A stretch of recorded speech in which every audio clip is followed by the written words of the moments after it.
Hello and welcome to HealthTech Hour with me, Steve Roest. Each week we bring you the best news, views and interviews with the founders, CEOs, entrepreneurs, clinicians and investors that are changing the face of healthcare in the UK and beyond. As regular listeners of this show will know, I am a CEO and founder of a health tech business myself, which is called PocDoc. PocDoc's Healthy Heart Check allows you in 10 minutes to give yourself a full health check at home with instant results, a full cholesterol panel, your official heart age, all instantly through your smartphone. And that's something that's rolling out across the NHS and across pharmacies as we speak. So if you're interested in what is going on with us at PocDoc, please head to pocdoc.co. That's POCDOC.co. And thanks as ever to PocDoc for the support in putting on the show.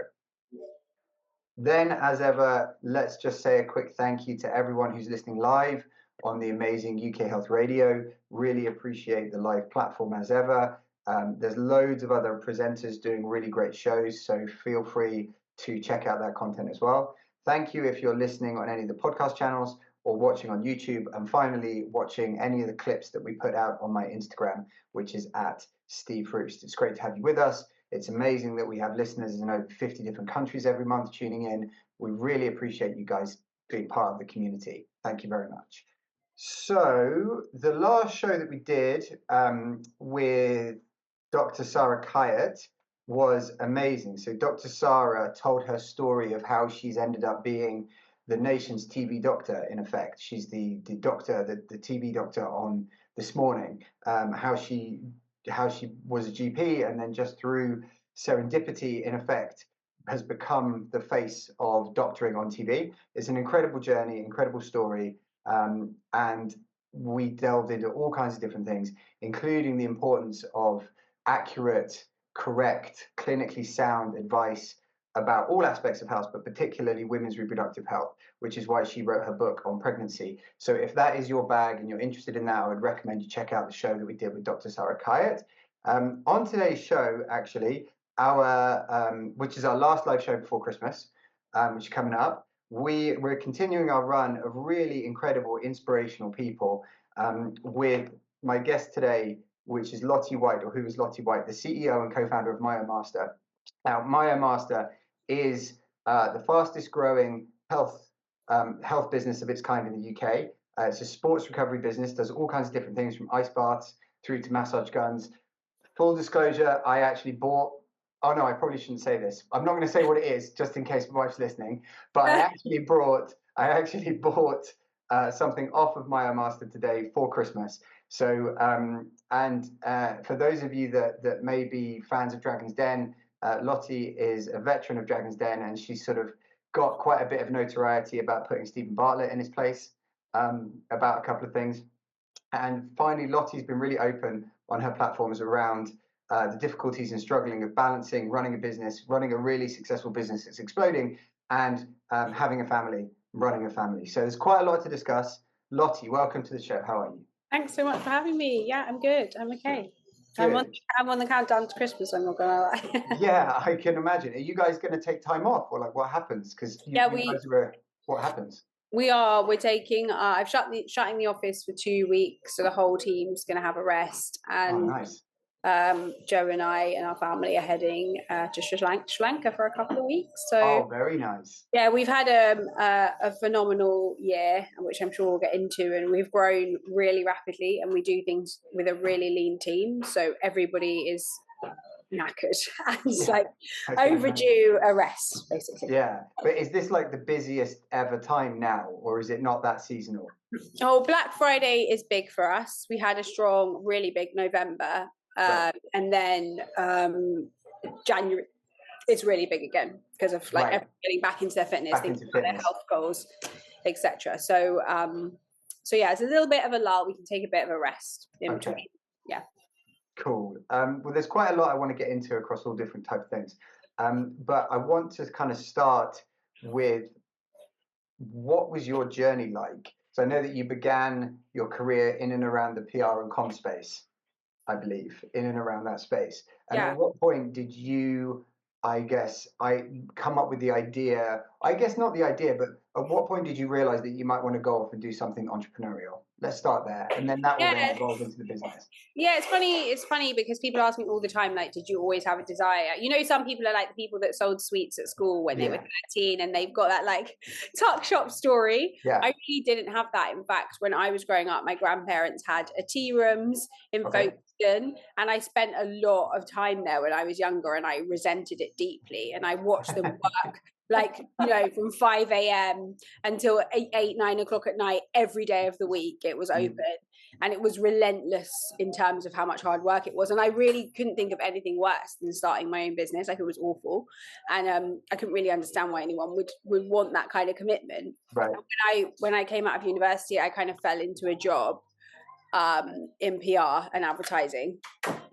And my boss at the job said, you know, you're going to be an entrepreneur. And I was like, it's not for me. Like, I'm not interested. I want to be the CEO of somebody else's company. Right. So I did always want to be a boss, but but not for myself.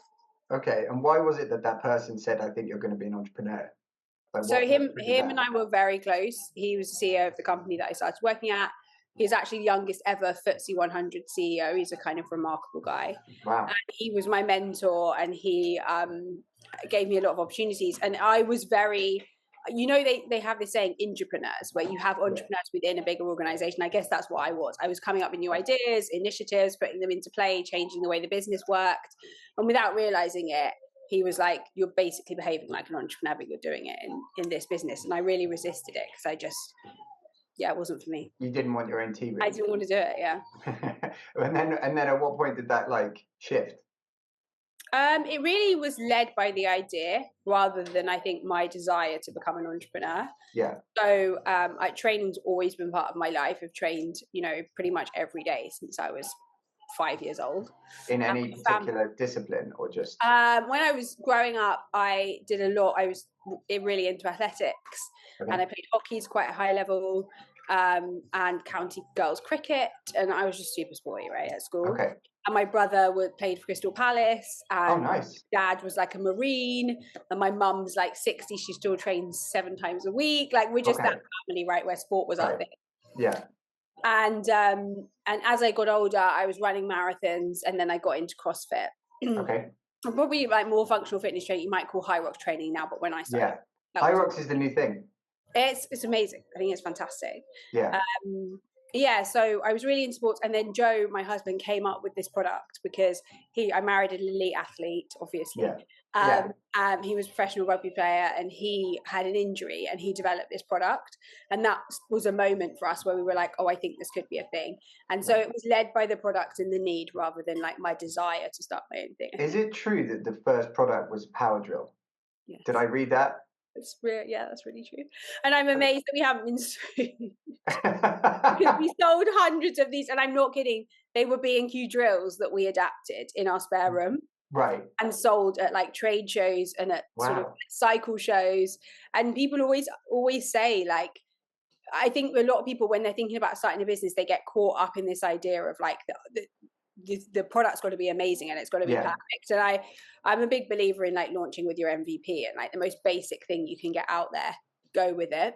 Yeah. And see if there's demand or interest in what you're doing. I totally agree. Like, I can't I mean, in the medical device business, obviously it's regulated, right? So there's more constraints, but you know, history's littered with medical device businesses that never managed to get a product to market because they aim for perfection. Right. As opposed to what's functionally starting. Yeah, you get it functional, get it out, learn, iterate, etc. So I completely agree. And when you showed up to these trade fairs, and like, I'm sure you painted the drills or you did something to them and put a little sticker on them, whatever you did, you know, give or take. But were people like blown away? What was the reaction? Was this at that time, was this like a completely new concept? Or so it's essentially a massage gun, right? But it's pre them being a thing. And in fact, one of the reasons we had that prototype for so long was because we were trying to get it made in China, and nobody make it because they weren't a thing. Okay. And now, like, you'd be one phone call away from getting that product developed. And they were trying to charge us like 300 grand for tooling to create the product, and we just didn't have the money. And so I took it to the first trade show. The first trade show I did was the cycle show at the XL. Okay. And I thought, like, how can this go wrong? We took a couple of grand out of my savings, booked a stall, rocked up with my 2 suitcases full of B&Q drills that we'd adapted. And, you know, nobody stopped or was interested, because I think it was like, why is that girl over there trying to sell me a B&Q drill? Yeah, what are you in the wrong? Are you in the wrong show? Muscles. I think you're in the wrong show. Exactly. Yeah, yeah. And I was sort of getting really dispirited, and I was like, "This is stupid." Okay. So I didn't think this was a great idea, or, you know, no one cares. And before, about an hour before the end of the show, I just was like, it's kind of now or never. So I stood out in the corridor with 2 of the drills and just started sort of hijacking people as they walked past, like going up and down their backs. Yeah. And the noise was so loud. It's like a 5 deep crowd, because people were just so curious. And by the end of the show, we sold out of the we were selling them for we were selling these adapted drills for like 250 quid. Like, it wasn't small. Wow. It was like a lot of money.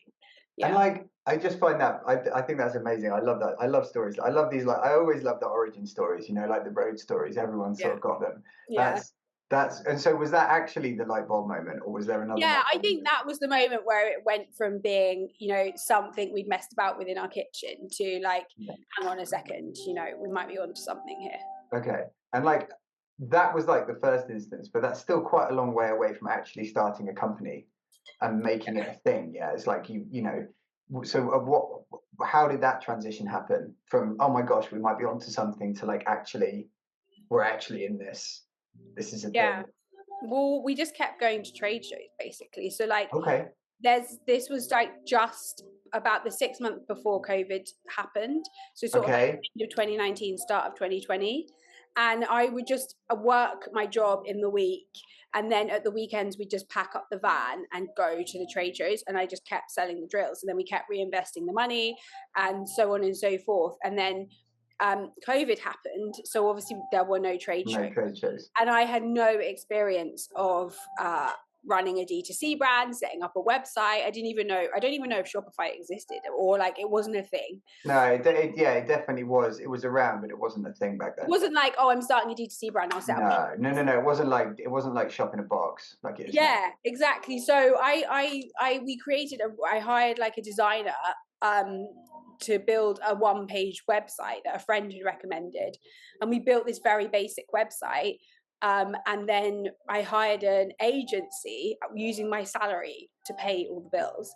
Wow. And I was like, let's start. Everyone was talking to me about meta ads and how I had to start doing meta ads. So we started filmed some ads in our garden and we started working with the ad agency. And I always regret this so much, because I'm like, oh my God, if I knew that, you know, what I know now, I would have blown up in COVID. You know, the brands that were actually fitness or wellness brands that were already set up, they exploded, right? Yeah. But we did explode in a very small relative way.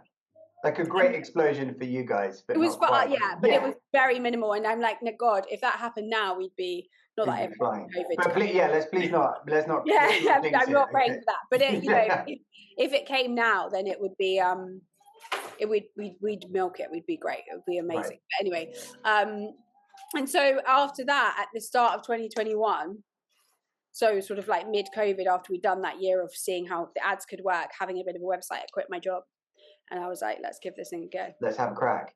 Yeah, exactly. And like, what was the biggest thing that you thought would be a problem, but wasn't actually a problem? Do you mean in regards to like quitting my job, or generally? Well, anything, just starting it. Because like, there's all these things and fears and conceptions that you have before you do it. And some of them turn out to be true, and some of them turn out, oh my God, I shouldn't have worried about that in the first place. Honestly, I don't know if anything's not been difficult. Just to be totally honest with you. Fair. I feel like every single thing on this journey has been challenging. Yeah. I'd love to be more positive, but I can't think of anything. No. I think it's like, no, that makes sense. I mean, it is hard, and it is difficult. I guess, like, you know, there was definitely some stuff around with us. There was like, I was worried about a particular type of thing, and it turned out that thing wasn't the thing to actually worry about. It was like, you mean there was something greater that was? Yeah. It was like, I thought it was about this, and then it turns out it actually wasn't about that at all. I get that. I think was there anything? No, I think I was so naive. I really, I'd had like a really good career, but it was very much in an agency, like it was kind of Mad Men, the agency I worked in. And it was very, cushioned in a way. There were processes and systems of how you did things. And I got a very nice salary, and I had a PA who knew my coffee order, and like all these things, and it felt hard at the time, but really it wasn't hard. And I started doing the company, and I was like, oh my God, I didn't even know how good I had it. That was I mean, is there any element where like you'd wish you go back to that old life, or no? Yeah. I'm not going to lie. I think I'm sure you'll agree, right? Entrepreneurship is glamorized, and there's, even now we're riding high. We've had the best year ever. It's still, I said to my team the other day, I was like, does this ever just become easy? Because it's like, I feel like I'm putting out fires every single day. Things go wrong. And I think you take for granted.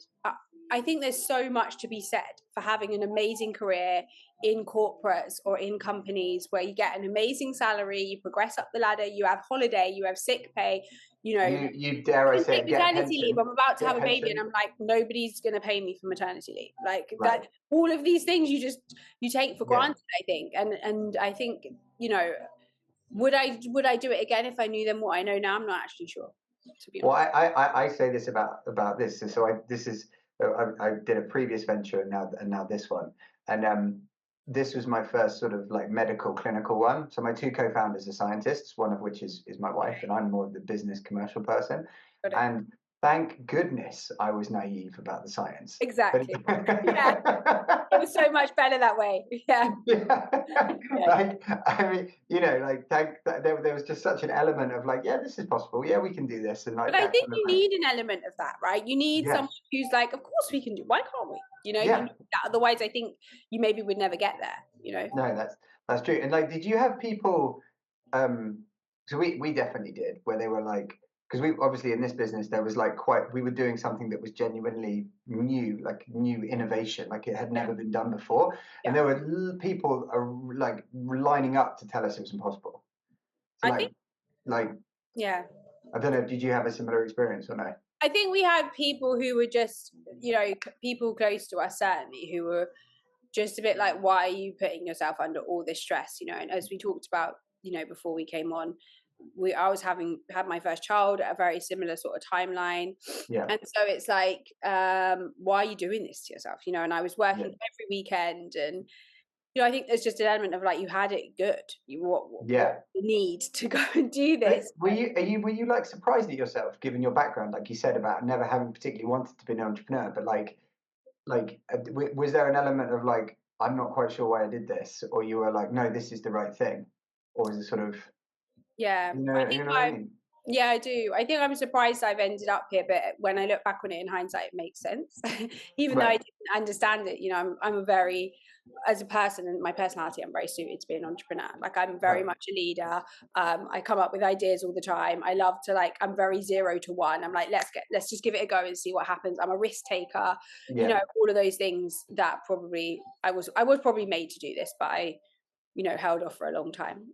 Yeah. So interestingly enough, my job before I did my first venture was in advertising and comms. Oh really? Yeah. So what did you do? I was on one of these like advertising CEO of the future grad schemes, and I won't mention that it was one of the 2 global networks, and you used to work around a series of agencies.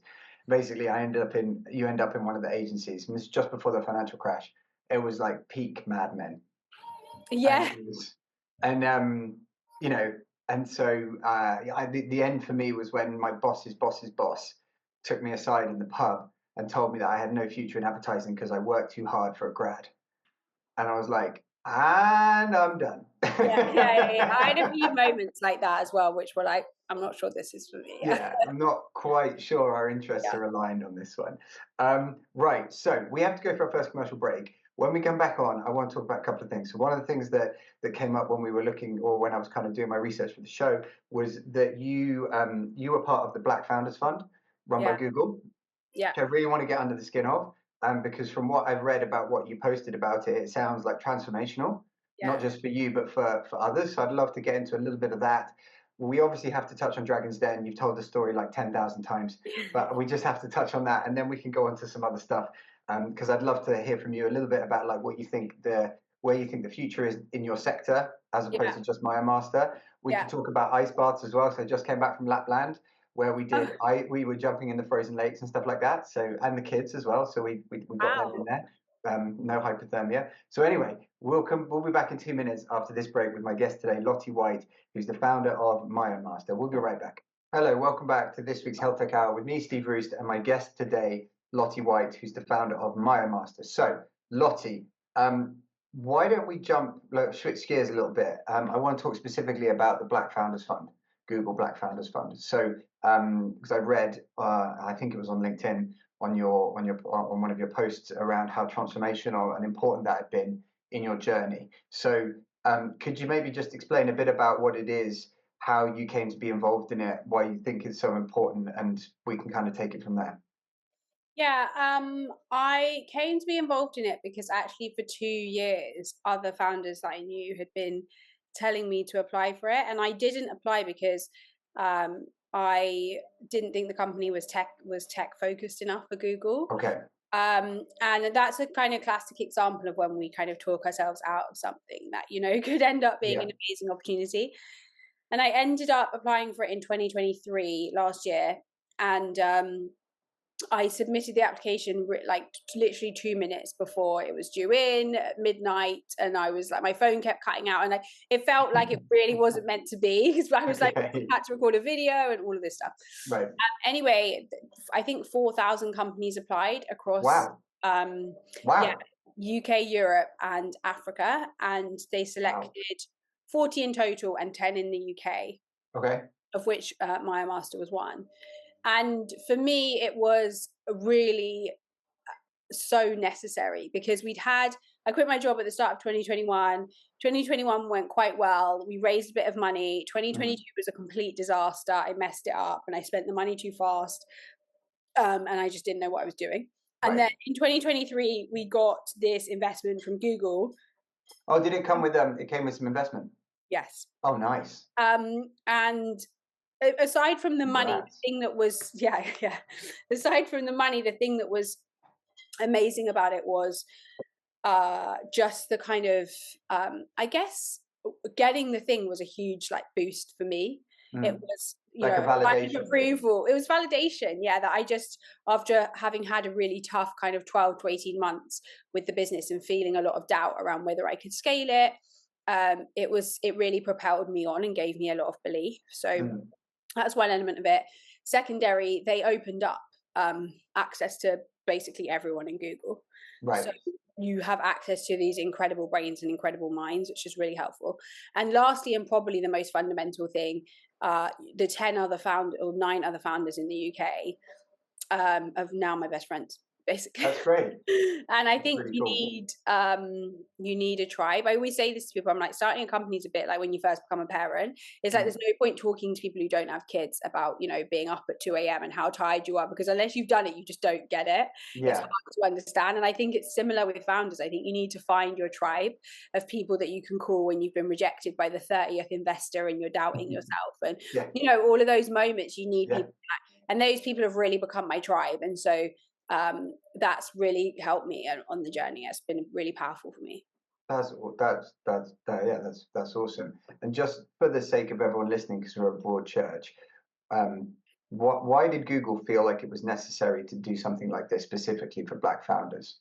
Yeah, so I think in the UK and US, 0.02% of investment money goes to, I know, Black female founders. Right. I don't think it's much higher for Black male founders. I don't think it's much higher, maybe a little bit. But essentially, it's incredibly difficult to raise money, whatever you look like and wherever you come from. Mm-hmm. And then you take the fact that you're from a minority ethnic background, it gets much harder. And then as a female, it's basically impossible. I think 10 people in the UK have managed to raise VC money that are Black female founders in the last 10 years. So the numbers 10 people. 10 people? Literally 10? 10, yeah.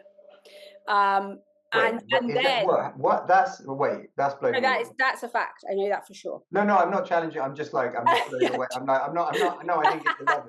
I heard it was 11. No. What are the structural reasons behind? I mean, other than I guess racism, but what are the other? There must be some structural stuff. I think the structural reasons are that most of the people who write the checks are white males. That is the predominantly the ecosystem, and I don't think a lot of the time it's racism. I think it's just unconscious bias. It's that you give money to people who have similar backgrounds to you or who you have a point of connection with, or most investment money comes through networks. So I think it's like an access referred basically through their own networks, and so you've got to know the people, and that is a really big barrier for people who come from backgrounds that aren't necessarily connected to those others. So do you think that there's also like an opportunity issue, as in black boys and girls of whatever age, men and women, they're not given the same opportunities to create businesses that could go on and raise money, or is that not so much of an issue? I think the issue isn't around, and I originally thought the same thing. I thought, perhaps it's actually because we talk about race, and often it's actually much more connected to socioeconomic. It's like a proxy sometimes. Challenges. Yeah, but basically, black and mixed race women, black and brown women in the UK are the fastest group of fastest group of people creating businesses in the UK. There is creating more businesses than black and brown women in the UK. And so when that, and then that nobody can raise money, you realize the issue isn't because the businesses aren't there. It's because they don't have the access. And so I think I think it's really about unconscious bias. And I know that to be true because I have started investing in companies, and I only invest in black and brown founders because that I'm making a positive and conscious choice to do that. And so you might sit there as a white founder and say, well, that's not fair. In the same way that, as I think if you're someone sitting there with a check, and I think in a way I'm quite lucky that my thing is very connected to sports and wellness because it's quite a universal topic. So it's something that a lot of people I go into a room with, I can find a connection point with them on the thing that we're doing. But if for instance you're trying to invest I've got quite a few friends who've built black hair care brands, for instance, or kind of like skin and I guess wellness brands for black females. If you're going to pitch to a white guy, of course he's going to struggle to understand the concept. And also weirdly, I wonder whether you just won't get the right feedback either, irrespective of the investment decision, because you just don't have much in common about the issue in hand. Exactly. How's he going to relate to the issues we face when we've got afro hair? It's just not going to understand.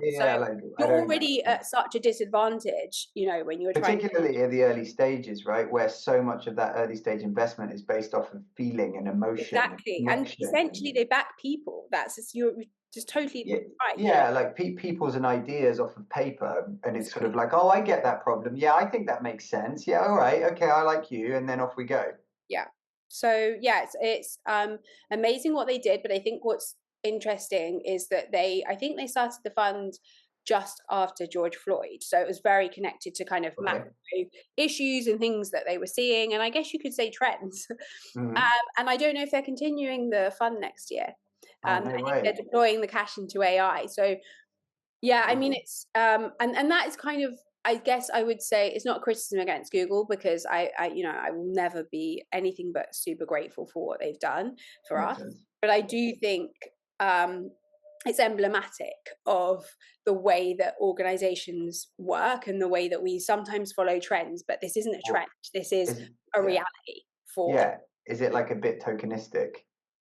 This type of thing without being. And I think the thing is, Google did a lot more, by the way, than anybody else. Well, they're any other big corporate. I don't know anyone else who's done something like this to this scale. Do you think it's because they're a bit scared about tackling the issue and talking about the issue? Because there's definitely I definitely think in the corporate layer there's a bit of concern about, don't want to say the wrong thing, don't want to be seen to be doing the wrong thing, so it's better to not do anything because then no one can criticize you. But I don't know if that applies in this case. I think that the people who drive this initiative on the ground in Google are super passionate about it, Right. and this isn't their decision. This comes from above, and I actually think this sat in the kind of PR and marketing budget of Google. That's where it sat.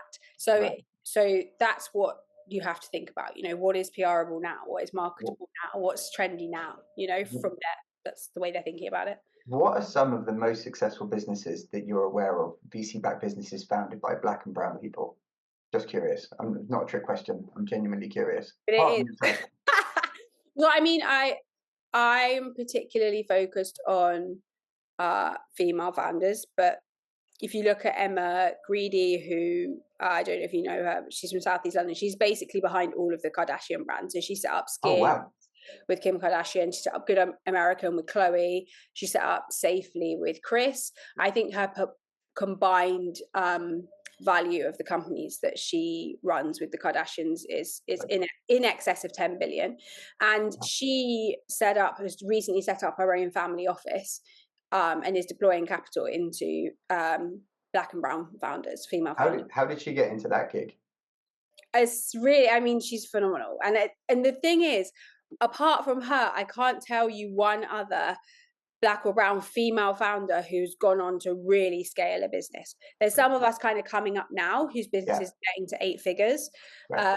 But I would say we're like the first generation of founders who've managed to do that. And we're still few and far between. Wow. So, well, yeah, a lot of work to do. And do you feel like is this like a conversation? We'll switch on to something else, but I just find this stuff super interesting. Do you have this conversation with actual like mainstream VCs and ask them about this stuff, or not really? Well, I think that amongst my friends, my friend Amber is running a health tech business called Grid, and she just raised 7 million, I want to say, for her Series A. And I think that is the single biggest raise of a Black female founder in the UK ever. Right. And I was talking to her about this, and I think the thing that is really challenging is, without begging, you're desperate for the cash. Right. Yeah. Well, when you're trying to scale your business, you're desperate for the cash. And she's got a phenomenal business. I think they're doing, 7-figure ARR. She's very successful. What does the business do? Can she? Well, don't ask me. Sorry, it's something to do with like automating medical records, I think. Oh, cool. Okay. Yeah, it's a big problem to solve. Yeah, and she's doing phenomenally well, but you also don't want to rock the boat. It's hard enough to get. Yeah, well, it's hard enough to persuade them. It's do you know what? This is the thing. It's like the classic. It's the classic power imbalance, right? Exactly. It's like we work with the NHS a lot, and there's an element about that as well. It's like you don't necessarily want to complain too much about things. Yeah. Because then you might get like blacklisted, or they might not take a call, or So it is a. It's not. It is a bit weird.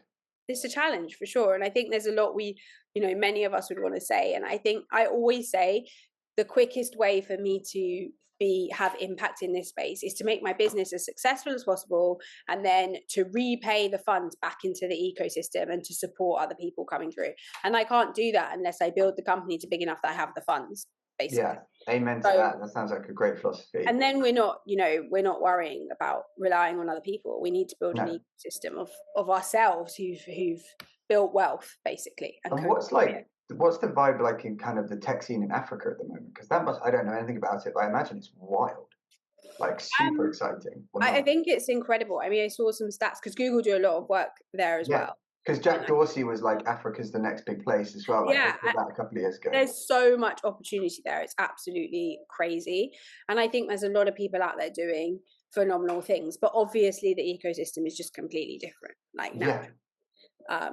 So it's kind of not comparison. But it's a really exciting place. A lot of founders on the fund with us, Nigerian founders, etc., Kenyan founders doing amazing things. Yeah, it's like a whole, it's just sort of, I'm not even sure that I even hear about it that much from some of the mainstream European VCs. I'm not sure it's something that's necessarily that really is altogether on their radar. Quick question, slightly on a similar topic, but over the last few weeks, we've had a lot of incredible women come on who have been in and around the reproductive health space, particularly, whether that be period tracking or menopause or contraception or all kinds of different sort of elements on that continuum.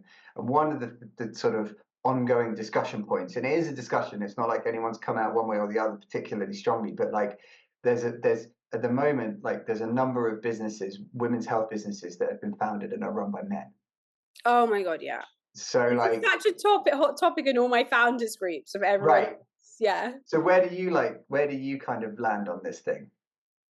Where I land on it is that I think anybody can create a phenomenal business. And interestingly, I went to the US. I got invited to the US to spend some time with this brand called Obvi, OBVI. They're a supplement brand. They went from 0 to 60 million in revenue in 4 years, I think.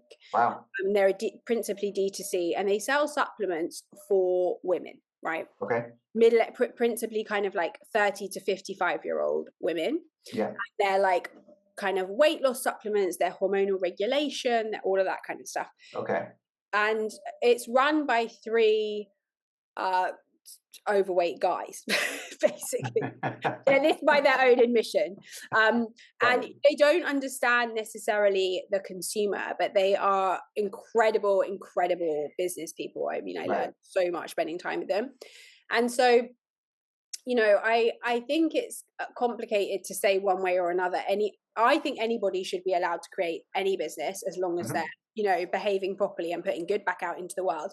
Yeah. Do I think it becomes a problem when it's blocking others from opportunities and it's blocking others from cash? You know, and if you and it kind of goes back to the funding conversation that we just had. If you put the guy running the business and the female running essentially a similar business in front of the VC, often the unconscious bias would drive them towards the guy, which I think is where it becomes a problem. So I don't necessarily think it's about, you know, anybody starting a business. I think it's about access to opportunities again. Yeah, I think that's what a few of I think that's consistent with a lot of what's come up over the last few weeks. It's around like, does it create a distortion in access to investment? Yeah. Which then prevents not fair competition, because it's not like there's no like monopoly at play here, but it's more like it like distorts the playing field basically. Yeah, exactly. Yeah.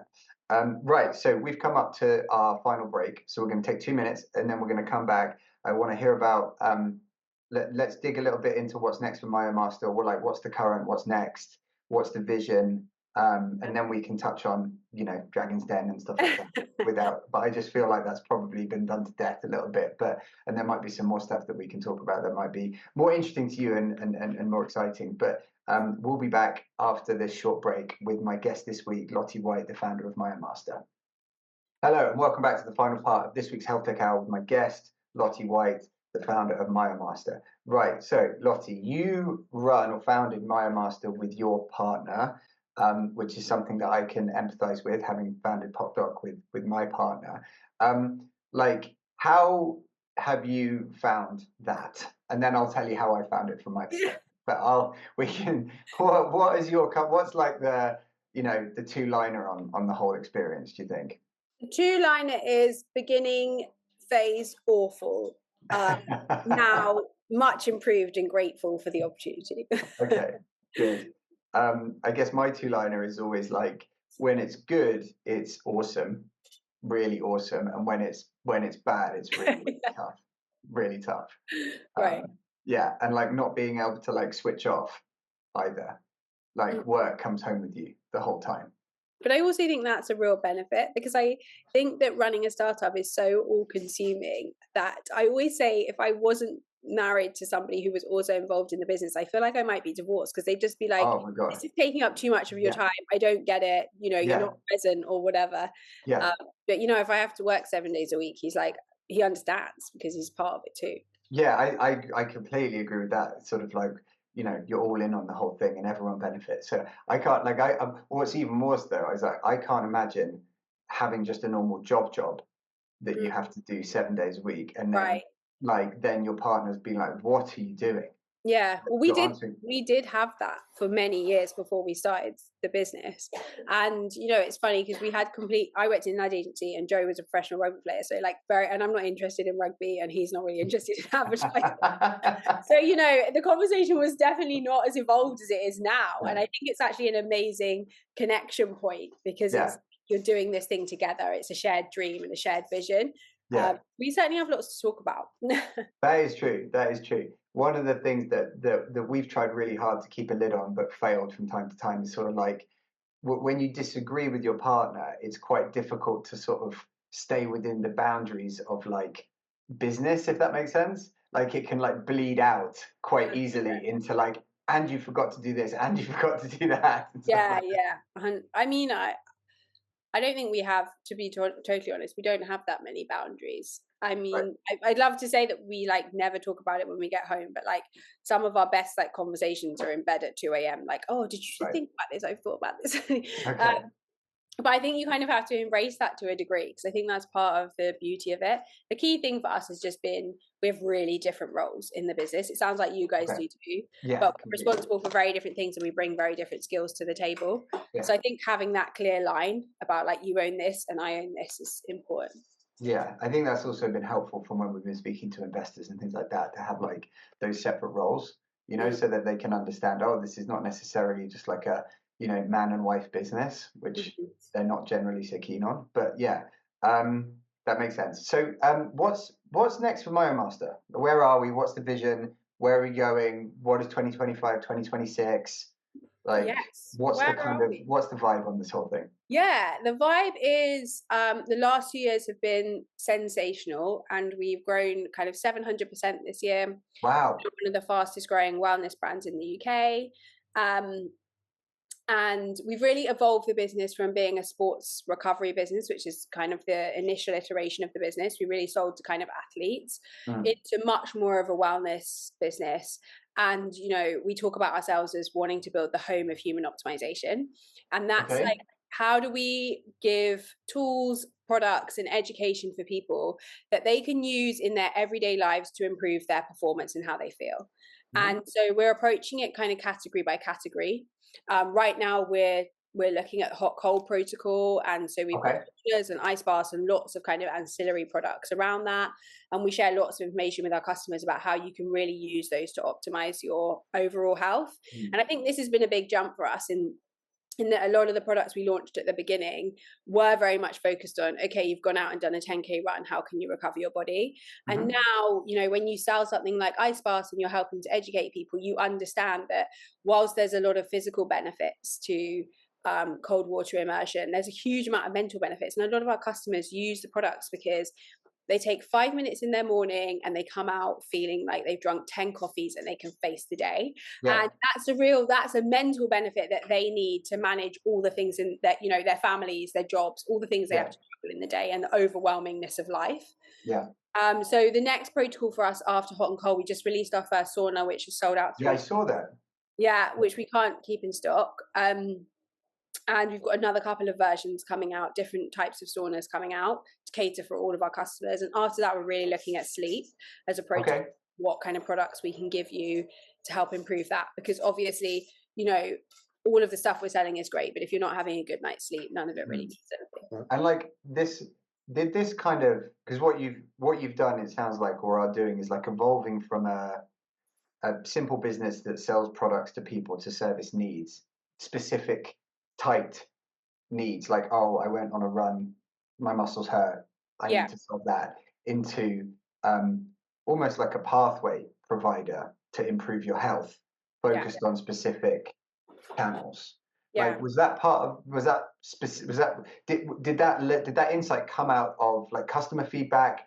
Did it come out of like market scanning? Did it come out, how did that kind of evolve, that insight? Because you could have just carried on flogging product. Yeah, no, for sure. So we as I told you, the first 6 months before COVID, and then when COVID finished and shows came back and races came back, we literally spent every single weekend, and I'm not exaggerating, my mum's in the background, she was very often looking after my son. Thanks, Grandma. But yeah, exactly. But most weekends we were packing up, and either we would sit at the end of a race or I'd do a recovery hub for people, or we'd go to shows, like the running show, whatever.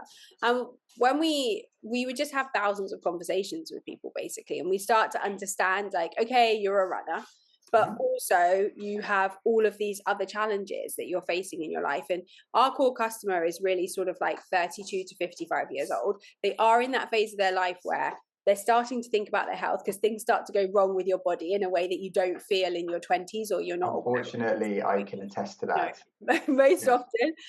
And they're very time poor because they do have kids and they have busy jobs, and they're looking for things that can make a significant difference to how they feel, but don't require a huge amount of time for them, and are easy for them to incorporate into their lives. And so the evolution of the brand really came from us being out on the ground and talking to our target customer and realizing that even if they did love running marathons, 2 or 3 times a year, there was so much more that they were thinking about in terms of like their wellness and their overall performance. And really their goal is always, how do I wake up every day and deliver the best of my ability at all the roles and responsibilities that I have in my life, And I think the other thing, which I'm not sure if I've got this down correctly, and I might express it slightly clumsily, but you seem to be interested in providing really quality products that deliver a really high level of value, but remain within what would be considered to be somewhat affordable, if that makes sense.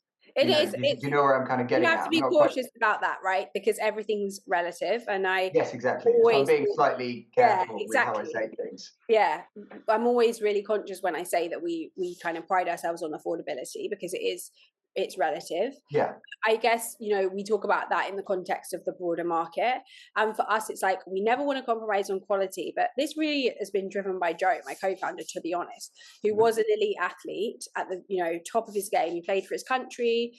And he was seeing and getting access to products and tools that were helping him. But if he wanted to buy them, it was like £4,000 or £5,000. And he was like, I can't afford to pay those prices. So if this is my job and I have to think about my body and peak performance every day, then what is everybody else feeling like? And so, we always wanted to bring it to price. That's why when we look at saunas, for instance, we're bringing out 3 different saunas, and they're all at different price points, so that we hope everybody in our customer base will be able to get access to it, to one of the versions, so they can have access to the practical. And I think that that's a really interesting, like, that's way more than just creating something to sell product. It's like you're creating access. Yeah, I hope so. That's definitely. But I think that's how it becomes more than just how it becomes a movement, like a platform for that stuff, which I think is really inspiring. I also know I started doing cold water swimming a couple of years ago, and like 18 months ago. I love it. I think it, like you said, it's like the best thing for your mental health. Yeah. And the thing I like about it is, like, I really don't like doing it. Like, it's a really hard thing to actually get over the hump of actually going in, and then it sets you up for the day, because you've already done something like really, really hard that was really difficult to do, and you actually just followed through and did it. I think that's something we hear over and over again, is like, above the benefits, winning the start of your day or forcing yourself to do something, even if you're in there for 2 minutes, the very act of, especially in this kind of weather, the very act of doing something that feels uncomfortable and doesn't feel, innate, or feels kind of anti what you want to do, is a really powerful thing for people and has changed people's mindsets. And like, some of the feedback we get has really changed people's lives. Yeah, no, I look, it's absolutely revolutionized. Well, revolutionized my life's a little bit strong. It's changed my perception on quite a lot of stuff. Yeah. So I've always been quite sporty, Ironman, triathlon, all that kind of jazz. But it's something that I really, really get a huge amount of benefit from. I'm lucky I live near a lake, so I can go do that. Yeah. But yeah, we were in Lapland this last week with kids, which was phenomenal. And we did the Finnish sauna next to the hole in the ice. So you went from like the 0-degree water into the sauna and then back. Wow. And we got the kids. That's their whole jam, which we're trying to kind of recreate for UK gardens. Well, no, but I think that's but apart from the health benefits, like almost like the experiential nature of it. was really, really, really powerful. And like, we got the kids doing it and stuff. Wow. We got the 5-year-old in the 0 degree thing. And I know, I feel like it's around that access issue, which is like, it's not possible or feasible to go to Finland.